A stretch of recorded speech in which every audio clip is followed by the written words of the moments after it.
Hi, my name is Jonathan, and I live in Point Pleasant neighborhood in Bradenton, Florida.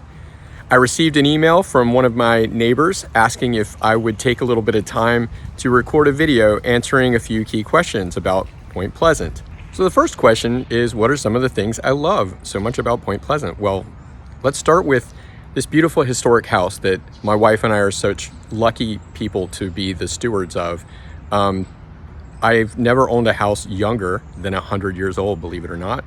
And when my wife and I moved here, we were certain that we were going to get like a mid-century house on a canal, get a boat, and do the Florida lifestyle. But then we walked into this house and we just looked at each other and we're like, oh my, I can't believe it, but we're going to do this again, aren't we? And 8 years later, we're not looking back. But there are a few other things that I really love about this neighborhood.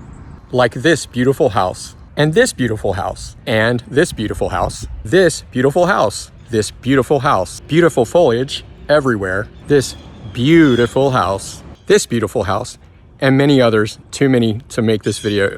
The next question is, what does the historic designation of Point Pleasant mean to me? Well, it means a great deal to me.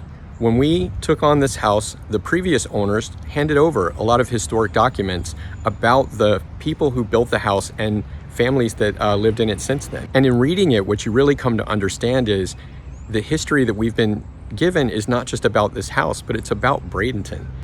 This used to be called Curry Point when ship's captain Henry Curry homesteaded here, and it was named after him for many years before it became Point Pleasant. A lot of the houses that I showed you, and many that I didn't get to show you, are as old, if not older than this house. Most of them were built probably shortly after the turn of the century, but we also have one of Henry Curry's family members' houses here. The original Curry house was lost a long time ago, and it was an amazing house. There's great pictures of it that we have on some of our websites. But we have one of his family members build a house here as well, and that goes back to 1882. It's a rich progression of generational experiences that really have led to what Bradenton is today. The next question is about how not all is happy and beautiful and wonderful in Point Pleasant today. On August 13th, not very long ago, Bradenton City Council passed 3 ordinances that are going to have an immense impact on Point Pleasant, but I think also a potential immense impact on Bradenton, and especially huge impact on any effort to try to protect Bradenton's history and historical buildings.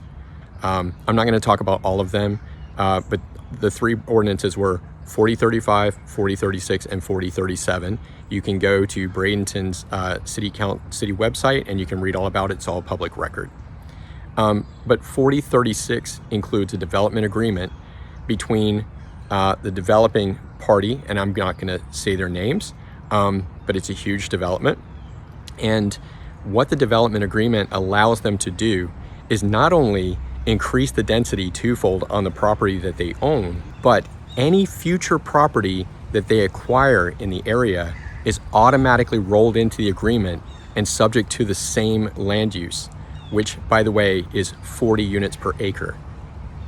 That's important because all the land near them that they could acquire is zoned in a way that to only allow something like 9 to 18 units per acre.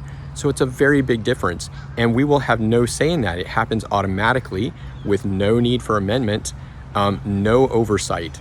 It's basically zoning by contract, and that is horrendous, really. And why that is so scary is because when they have that leeway, they have a tremendous motivation now to acquire more properties.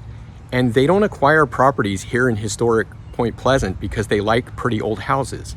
They acquire properties for one reason, and that is to grow. That is to grow their development. The other piece is just 4037, the zoning itself. The zoning now allows for buildings up to 12 stories to be right next door to a house like mine that has no setback, certainly no setback to speak of, something like 3 feet. And they don't have to conform to any sort of style. They don't really have to conform to anything. There's nothing there in the agreement other than that they have to have a good evacuation plan and that they have to contribute some amount to the infrastructure but it's actually, I think, a minuscule amount compared to the infrastructure needs that they're going to have. So for many of us, most of us here in Point Pleasant, that was a very sad day when those ordinances were passed. And many of us in the neighborhood are going down every possible legal avenue we can take to try to roll back, undo some of the damage that the passing of those ordinances has certainly brought to this beautiful neighborhood. So the last question was really about what is a memory I have about Point Pleasant that is a fond memory for me. Well, that's an easy one. Not terribly long ago, we had 2 huge hurricanes back to back, but the most destructive one in this neighborhood anyway was Hurricane Milton. Hurricane Milton knocked down 2 huge ancient cedars in my yard, but not only that, a huge oak tree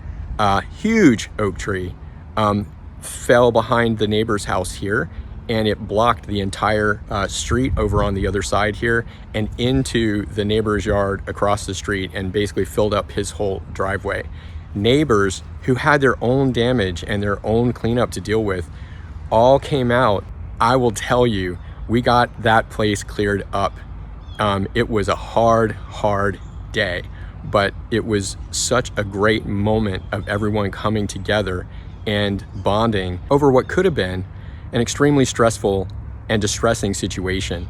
An incredible example of what a neighborhood is and what a neighborhood is about. That's it. I really appreciate you taking the time to watch this video. Those of you who also received the same invitation I did, I really hope you'll make your own video. iPhone, I'm on a tripod, and my plan is to just edit this using the editing tools right there on the phone. So I'm looking forward to hearing what you think and some of your own story. Thank you.